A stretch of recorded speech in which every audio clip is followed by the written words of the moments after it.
Makanya dalam madzhab istimbat itu, ketika Nabi sedekah pakai tamer, pakai kurma, itu ulama mesti ngitungnya tuh kut. Kut itu makanan pokok. Sehingga Imam Syafi'i mengatakan kalau di Indonesia pakai beras misalnya, karena kutil balad Indonesia itu beras. Oke, Imam Syafi'i mainstream.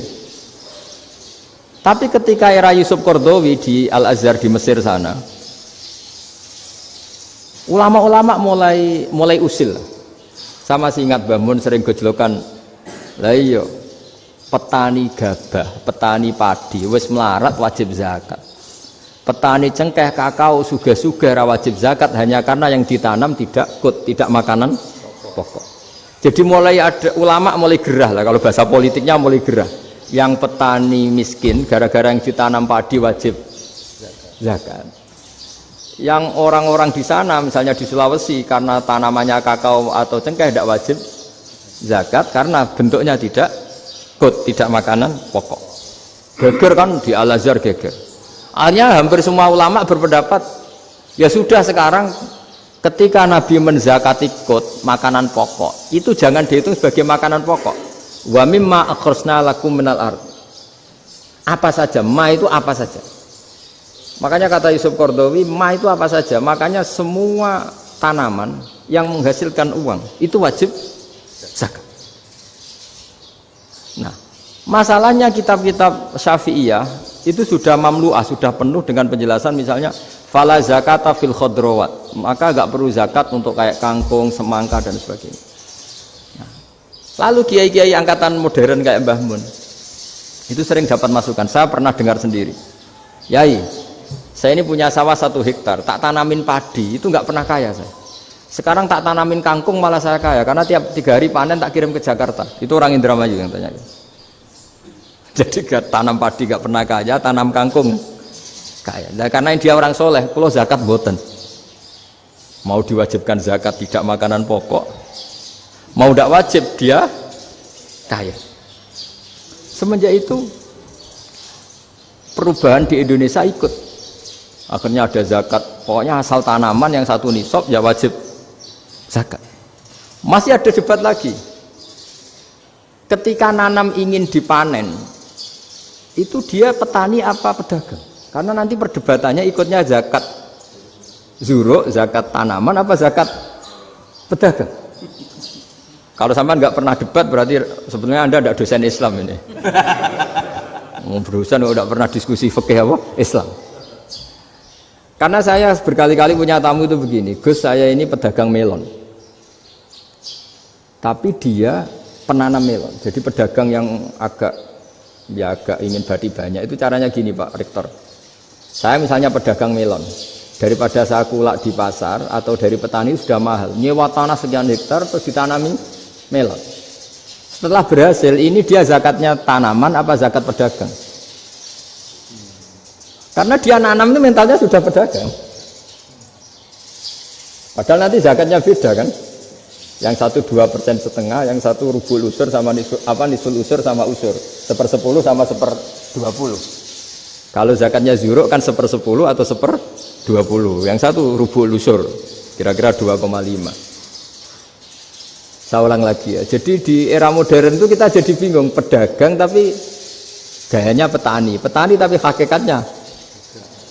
Jadi gampangannya gini ya, kalau saya pedagang beras kok saya kaya raya, itu mendingan nyewa sekian hektar untuk ditanamin padi ya daripada tengkulak, daripada beli. Akhirnya perdebatannya ini zakatnya pakai apa? Misalnya tebu, misalnya petani tebu. Oh jelas kalau jual nanam tebu itu ingin dijual. Masa apa tiga es tebu berhektar-hektar? Lah kira-kira kalau menurut jenengan ini zakatnya zakat apa? Tijarah apa zakat tanaman? Mentalnya tijarah, mentalnya pedagang. Nah ini saya hanya mau cerita. Khilaf, kadang-kadang orang angen-angen. Khilaf itu nggak mungkin enggak. Ya sama seperti NU dan Muhammadiyah selalu khilaf awal Ramadan. Itu memang nggak bisa nggak khilaf. Misalnya begini, saya beri contoh ya. Karena kadang yang khilaf juga nggak pernah belajar. Lucu kan? Tak beri contoh ya. 2001 itu abad keberapa coba? tahun 2001. Abad 21 abad 20? Abad 21. Jadi meskipun terpaut 1 tahun, padahal abad itu 100 tahun. Nah, pikirannya orang-orang Muhammadiyah seperti itu. Hilal kalau sudah melewati garis ufuk, meskipun setengah derajat atau 1 derajat itu sudah ikut bulan berikutnya. Sehingga ya sudah, meskipun sekian derajat sudah dianggap Ramadan. Nah, pikirannya orang NU enggak. Harus ru'yah bil fi'li. Itu sebetulnya lagi-lagi sebenarnya enggak masalah NU dan Muhammadiyah, itu di kitab-kitab ya seperti itu. Kita ini enggak biasa goblok ya. Artinya kita yang keluarga kiai tahunya kunut mazhab Hanafi, enggak kunut mazhab Syafi'i. Tapi tahu-tahu ini mazhab NU, ini mazhab itu aneh itu menurut kita ini anggap apa? Mana ada Muhammadiyah jadi mustahid, mana ada NU jadi mustahid. Jadi sebetulnya orang tahu semua lah kalau Abu Hanifah itu tidak kunut, Imam Syafi'i itu kunut. Imam Syafi'i pernah main di masjidnya Abu Hanifah ya tidak kunut, ditanya kenapa tidak kunut? Jenengan itu presiden kunut, tidak sanggup mati Abu Hanifah. Dulu biasa aja. Sekarang geger, ya karena tidak punya kegiatan. Sebenarnya itu nggak masalah, mulai dulu biasa. Saya teruskan ya. Nah, menurut mayoritas ulama nunggu ru'yah bil fi'li. Ru'yah bil fi'li itu gini. Mata telanjang bisa melihat karena agama ini menggantungkan perintah itu sama melihat. Kalau kamu tidak melihat itu bagaimana kena hukum? Ibarat gini, Pak Rektor datang ke rumah saya tapi saya nggak tahu. Kena nggak saya hukum harus menghormati? Dia datang nggak sembunyi-sembunyi. Saya kena hukum harus menghormati ya kalau melihat, kalau enggak ya enggak. Tapi Pak Rektor tetap bilang, tapi saya hakikatnya datang, jadi saya datang itu. Itu kan ribet. Akhirnya ya sudah, itu enggak ada khilaf sampai mati ada khilaf karena yang satu menggantungkan hukum itu digantungkan sama tahu. Kalau enggak tahu ya, misalnya baju saya ini hakikatnya ada najis, pas sholat saya enggak tahu. Sholat saya sah apa enggak? Sah.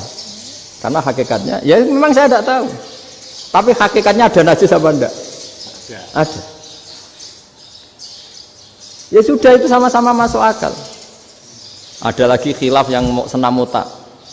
Fasyamu salasati ayamin fil haji wa sab'atin idza raja'tum. Singkat cerita ada satu pelanggaran haji yang kata Allah kafarohnya itu puasa 3 hari sama 7 ketika kamu pulang, idza raja'tum, ketika kamu pulang. Dalam mazhab Syafi'i yang namanya pulang itu yang haji sudah sampai rumah. Di mana-mana pulang itu ya sampai rumah. Dalam mazhab Abu Hanifah enggak, ketika orang sudah balik kanan dari Arab Saudi, dari Mekah, ya namanya sudah pulang.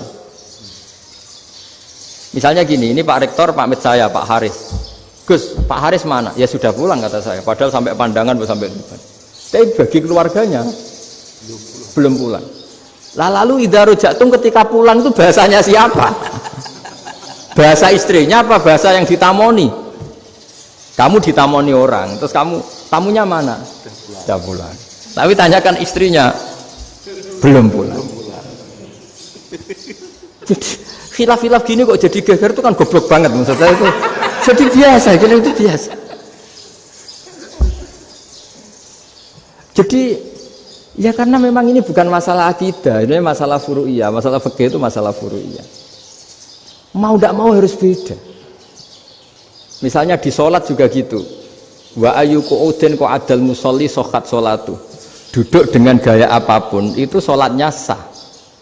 Jika sampean kalau haji atau umroh, orang Arab itu jenenge duduk ngenak awak di kursi. Duduk sopan ya hanya orang Indonesia loh. Kalau sholat itu masih duduk ala orang tahiyat. Kalau sampean di Mekah, duduknya pakai apa coba? Kursi ya? Oh enak sholat duduk.